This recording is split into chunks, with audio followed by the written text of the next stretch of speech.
Good day, sir. This is Cadet James Albert A. Galiana from BS Cream 2C, and we'll be explaining to you the questions here. What are the purposes of conducting criminal investigation? What makes criminal investigation a science? And what makes it an art? But before we explain about this, we first determine what is criminal investigation. So what is criminal investigation?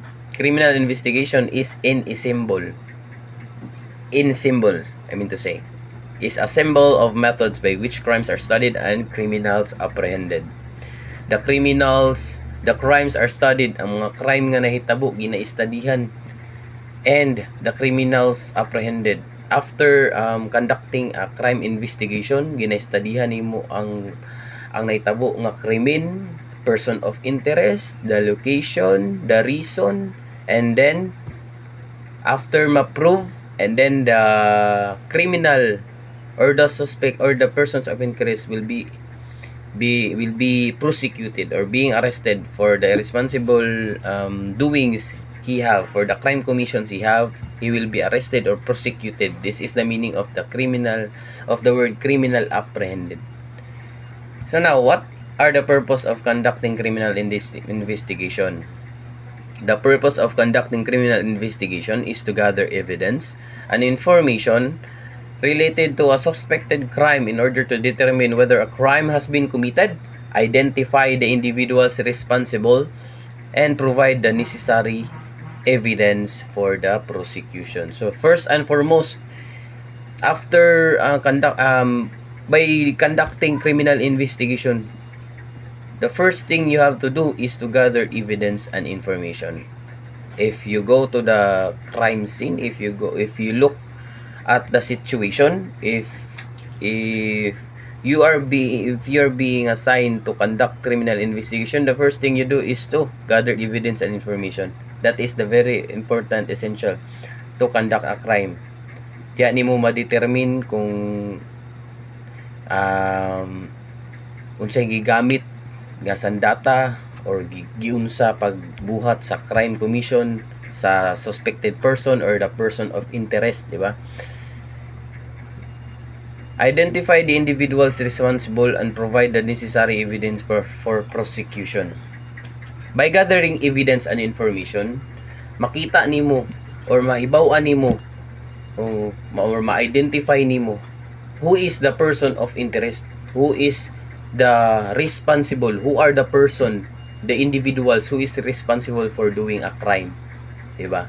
And after conducting the criminal investigation, the person of interest will be the accused or will be the suspect if ever proven, and it will be prosecuted or being arrested because it is punishable by law.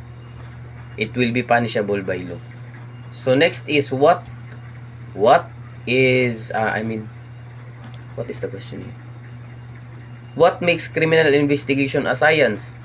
So criminal investigation can be considered as science due to the systematic and methodical approach it employs to gather information or evidence, analyze data, and draw conclusions.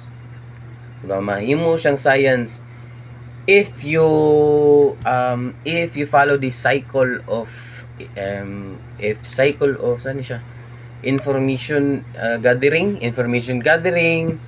like evidence, gathered evidence, part na siya sa science, di ba? Kay if you gathered evidence, diya nimo kuanon kung unsay gigamit butanta ang crime commission is nandunggab.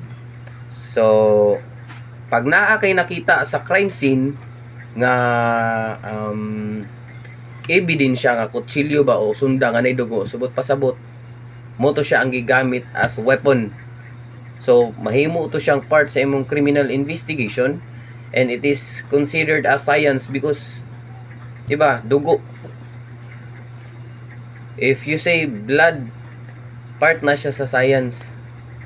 And ang imuhang analytical and critical thinking nga imuhang sayko-saykuhon ang mga butang nga nahitabo sa krimen is part na siya sa criminal investigation as a science. Diba? Criminal investigations rely on the observation of physical evidence. Kato, for example, kato, ang giingon nga kutsilyo nga nakita nimo sa area, and it will be proved as evidence sa gihimo nga crime commission. Witnesses statements and other relevant information investigators observe, document, and collective evidence. This serves as science also at crime scenes, employing scientific methods to ensure accuracy and objectivity. Investigators follow a structured and systematic process when conducting a criminal investigation. They gather information, interviews witnesses and suspects, analyze evidence, and draw logical conclusions. Diba? Logical conclusions, katong analytical thinking. Part na siya sa science. It makes a criminal investigation is science. When using your mind, when using your critical thinking, your physical observation, your observation about the crime. When you use your mind, when you use your sense, it makes criminal investigation a science. And also, when you are conducting investigation, when you develop hypotheses and theories based on the evidence, information gathered during the conducting crime investigation, it will also serve as science. So next question is what makes it an art, or what makes criminal investigation an art? Very exciting. Criminal investigation can also be considered an art due to the creative and intuitive aspects involved in the process. So criminal investigation is also being proved as an art, or being considered as an art, because when you are conducting criminal investigation, when you use your mind, when you use your critical thinking, the situation will draw, or will be you're doing to be dili man siguro pa siya matawag nga hallucination. You're doing you draw to your mind, or ayan lang, you're making a movie, or you making a sequence to your mind that serves as an art, diba? If the crime commission is car accident, for example, if the crime commission is car accident, then you look at the situation, you look at the cars, you look at the area, who is responsible, who is the victim, who is the person who committed the crime, because crime naman gyapon na ang kanang makabangga ka, di ba? So when you use your critical thinking, mura kag mag-draw og mga nahitabo. Imo bitong ibalik ang mga nahitabo, kung tan-awon nimo ang area, tan-awon nimo ang sitwasyon. Kani nga dalan is inner lane, outer lane. This is the inner lane. Tapos mutanta na truck. Tapos nabangga niya tong sakyanan, niliko siya, di ba? So naman tay law ordinance.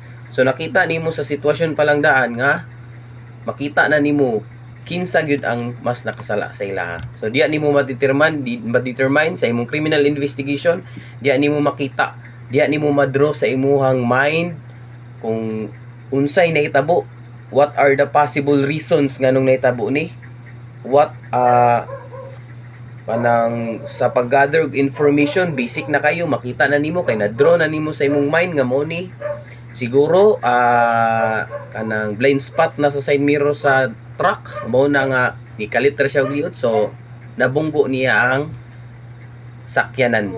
Kumbaga nga ang example ba, mahimong science, mahimong art ang criminal investigation, mahimong science and art ang pag-conduct og criminal investigation, because it involves physical, mental, emotional thinking, analytical thinking, magamit ang mga critical thinking nga nasa imong utok, mga psychological thinking, magamit nimo tanan sa pag-gather of evidence, who is the suspected person, and what are the reasons for the crime. And after conducting criminal investigation, yun ay pinaka-importante nga butang para mahatagan og kanang hustisya tong mga tao nga na involve ana. Samot na kung dako kayo nga kaso ang naitabo, dako kayo nga krimen ang naitabo. So by conducting criminal investigation, it will also serve as a help for the persons who are the victims of the crime commission, and the suspected person will be prosecuted or being arrested, punishable by law for the offense they have committed. That is all. Thank you, sir, for lending your time seeing this video. God bless.